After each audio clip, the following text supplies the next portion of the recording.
Greetings, one and all, and welcome to Volume 4, Episode Number 1. The NFL Talk Series Team-by-Team Previews. That's right, it is Episode Number 13. This is our 13th episode in the Team-by-Team Preview Series. Today's Monday, August 15th, but you guys will be getting this on Tuesday, August 16th. So, we're moving things right along. We're doubling down in the AFC West today to talk about the Denver Broncos. And granted, this is a team that has a lot of discussion surrounding them, and has had a lot of discussion surrounding them as of late. But before we kick things off with the Denver Broncos, a few notes to get to. Not sure this matters much, but did want to let you guys know that my laptop's going in for repairs tomorrow. I've had issues charging it, so for the next 2 weeks I'll be broadcasting uploading my podcasts on my desktop at home. So if the sound quality is any different, if it's better or worse, that's probably why. Just a 411. Also, if you look at any of my social media, you're going to see that I've been spamming my live YouTube fantasy football mock draft all over my social media at NFL Talk with Caleb.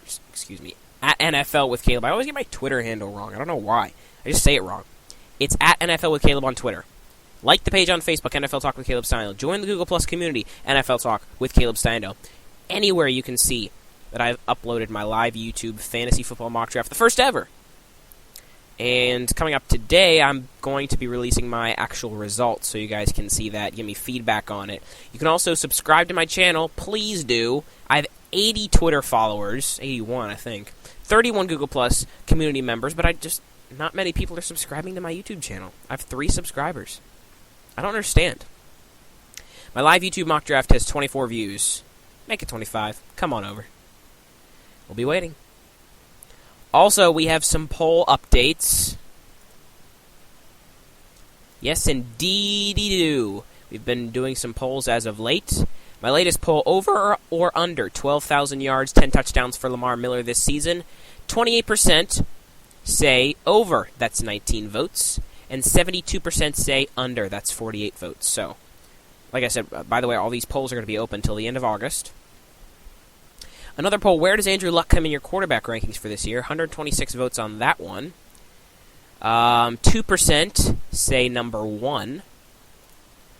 6% say top 3. 17% say top 5. 47% say top 10. And 29% say outside of the top 10. And then the final poll, does Ryan Fitzpatrick look like a tennis ball? We have 84 votes on this one. 32%, 27 votes, say yes.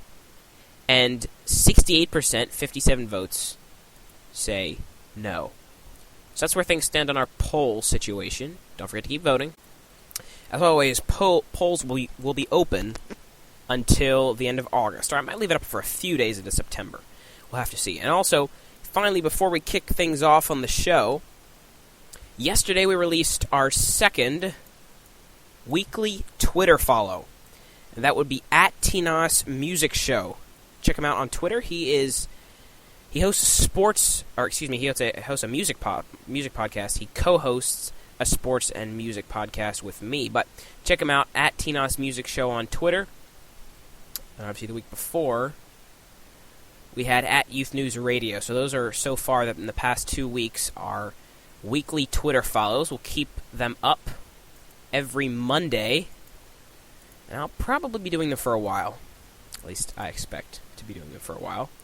Also, if you want to see the Super Bowl preview that Tyler Noss and I recorded, which you probably don't, seeing as how the Super Bowl is long gone now and it's old news. But if you would like to check it out, we've got parts 1 and 2 up on YouTube. They've just been deleted from Spreaker, obviously because of the storage limit that Spreaker allows. So all the more reason to subscribe to my YouTube channel if you follow me on Spreaker. 411 all my podcasts up indefinitely on YouTube. Be taken down after a while on Spreaker. Okay. That is all I have for my house.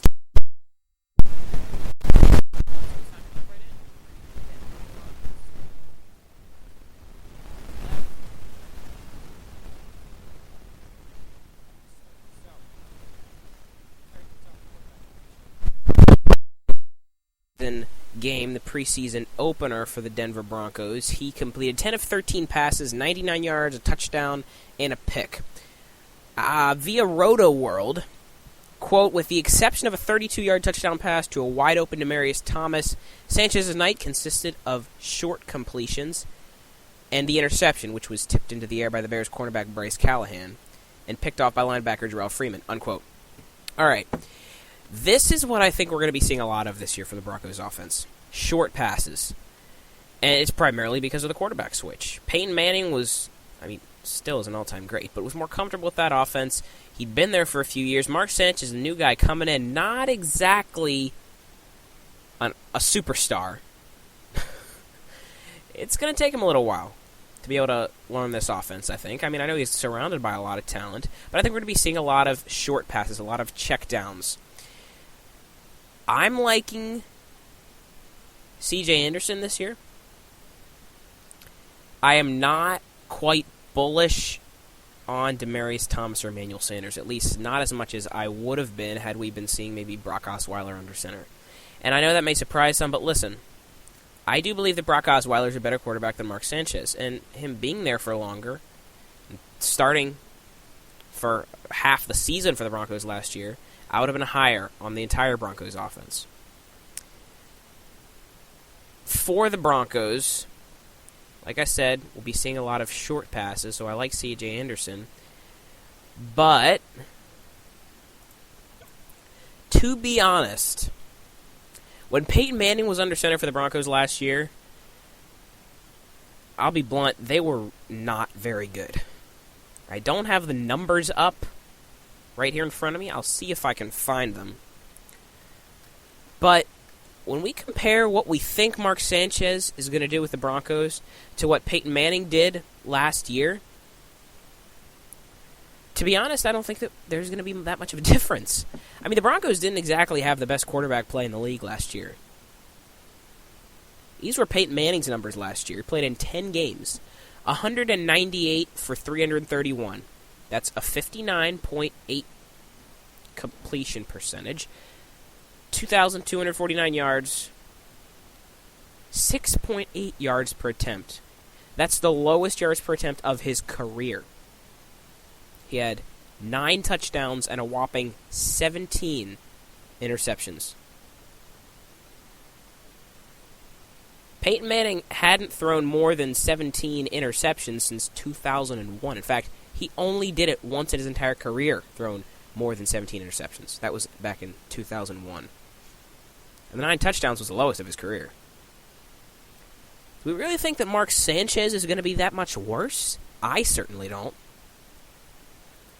So while I don't love the Broncos' offense, I don't think that they're going to drop off that much. Still like C.J. Anderson, though. Take a look at Anderson's numbers from last year, too. We might possibly see another two-headed monster in the Broncos' backfield with Ronnie Hillman in there as well. Last year, Anderson, 720 rushing yards, 5 touchdowns. And then for Ronnie Hillman, last year, 863 yards, 7 touchdowns. I'm afraid a lot of the work's going to be split this year as well. Broncos, according to this out of Roto World as well, the Broncos plan to run the ball far more in 2016. So, look, as with the Jaguars, I'm not actively targeting either of the running backs, but I think he'll be fine. Especially C.J. Anderson is an RB2 in fantasy.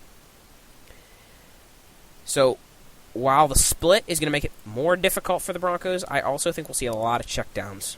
A lot of checkdowns. And a lot of running the ball. because of the new quarterback situation. So we'll see how things shake up.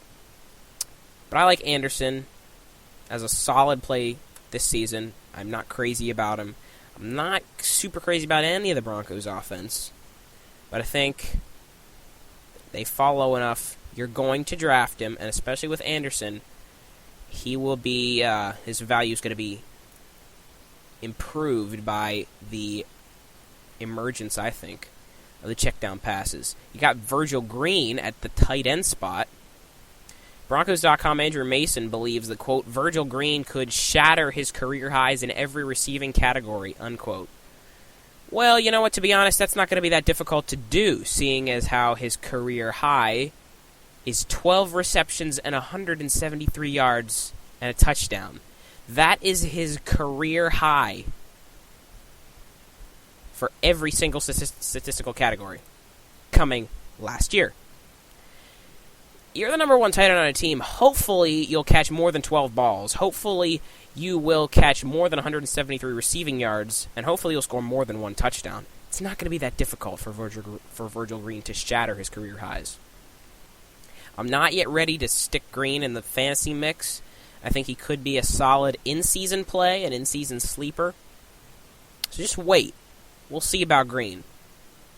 Guy's not small either, 6'5", 255 pounds. We just don't have a lot of... don't have a lot to base our trust in Virgil Green on. He has not gotten that much playing time. Julius Thomas has been there. Really hasn't had the chance to. This is his year. Could be a breakout year. But a breakout for him isn't going to be all that massive. We're just going to have to wait and see with him. Broncos defense I still like. Despite losing Malik Jackson, they'll be fine as one of the top 5 plays. Time for the record prediction for the Broncos. They got to play the Patriots this year. They got to play the Bengals and obviously the Panthers. But, I don't think the Broncos are going to make the playoffs this year. And I know that a lot of people have been saying the Broncos aren't going to be as great. But I haven't heard many say that they're sure the Broncos are going to miss the playoffs. And I'm not confident in this. But seeing as how the other teams in the division are shaking out, I like the chances of the Raiders ahead of the Broncos to win the division. I think that the Broncos are going to go 9-7. Their offensive losses are going to take a hit. Offensive and defensive losses, primarily their biggest ones, Malik Jackson and Peyton Manning. They are going to take a hit, and they're going to have to recover after this. I think they miss the playoff. They go 9-7. And the X factor here, I know this seems sort of obvious, is going to be Mark Sanchez. More often than not, the quarterback is the X factor because he's the captain of the team. He's the one that leads the team to victory or takes the loss. And I think that Mark Sanchez, new guy on the block, like I said, what's the formula for an X factor? You are new and you are a quarterback. Boom. Mark Sanchez is a new quarterback. He is the X factor, the guy that's going to make or break the Broncos this year. All right, that's going to wrap it up for Volume 4. I'm getting caught up in Volume 3. Volume 4, Episode number 1. Bring you back another episode tomorrow of the Oakland Raiders. Stay tuned. At NFL with Caleb on Twitter and all their social media. We'll see you guys tomorrow on NFL Talk.